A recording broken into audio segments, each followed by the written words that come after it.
Bismillahirrahmanirrahim. Assalamualaikum warahmatullahi wabarakatuh. Ibu bapa yang dihormati dan dikasihi Allah Subhanahu Wa Taala. Teacher di sini, apa khabar semua?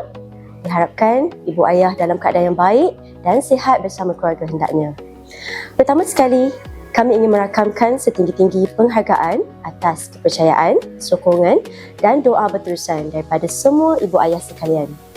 Seperti yang kita sedia maklum, bermula tahun 2027, terdapat satu dasar baru di mana murid berusia 6 tahun berpeluang memasuki tahun 1 dan untuk 2027 ini sebagai pilihan. Berkaitan dasar baru ini, kami maklum bahawa pada tahun ini terdapat sebahagian murid 5 tahun yang akan menamatkan tempoh mereka di tadika lebih awal. Sehubungan dengan itu, kami amat memahami hasrat ibu bapa yang memohon agar anak-anak 5 tahun turut serta dalam program khas 6 tahun seperti Little Hajj dan juga graduasi semasa Grand 85. Di sini izinkan Teacher Jija mewakili rakan-rakan di tadika untuk membuat penjelasan. Pihak tadika mengambil keputusan untuk mengekalkan program-program ini sebagai eksklusif untuk murid 6 tahun.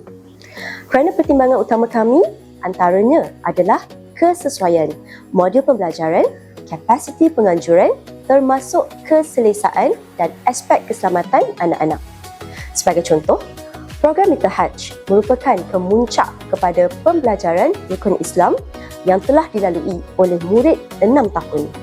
Ia melibatkan pelaksanaan PDP dalam kelas dan ditutup dengan experiential learning di mana anak-anak merasai suasana rukun Islam kelima tersebut.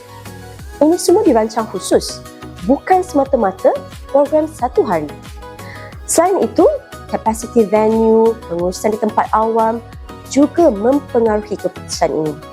Penambahan murid 5 tahun boleh membawa kepada penambahan murid sekali ganda daripada jumlah asal. Jangan lupa bahawa skill set untuk menguruskan anak-anak 5 tahun di tempat awam juga berbeza. Bagi program berkaitan graduasi, seperti graduasi itu sendiri, graduation trip, graduation photoshoot, program-program ini telah dirancang lebih awal dalam perancangan tahunan tadika. Sebarang perubahan pada peringkat ini akan memberi cabaran dari sudut operasi termasuk bajet. Berkaitan perbelanjaan, kami berusaha setiap upaya untuk mengelakkan penambahan yuran di tengah sesi persekolahan.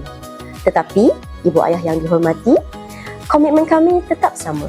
Semua anak-anak akan tetap terlibat dalam persembahan semasa Grand 85 sebagai tanda penghargaan atas perkembangan dan usaha mereka sepanjang tahun. Berkaitan perubahan-perubahan ini, insya-Allah bermula 2027 nanti ia akan dipertimbangkan. Buat masa ini, permohonan bagi penyertaan murid 5 tahun dalam program-program khas tersebut tidak dapat kami penuhi. Terima kasih atas kefahaman, kerjasama, sokongan dan doa berterusan daripada ibu bapa semua. Semoga Allah Subhanahu Wa Taala memberkati usaha kita dalam mendidik anak-anak menjadi generasi soleh dan solehah. Wassalamualaikum warahmatullahi wabarakatuh.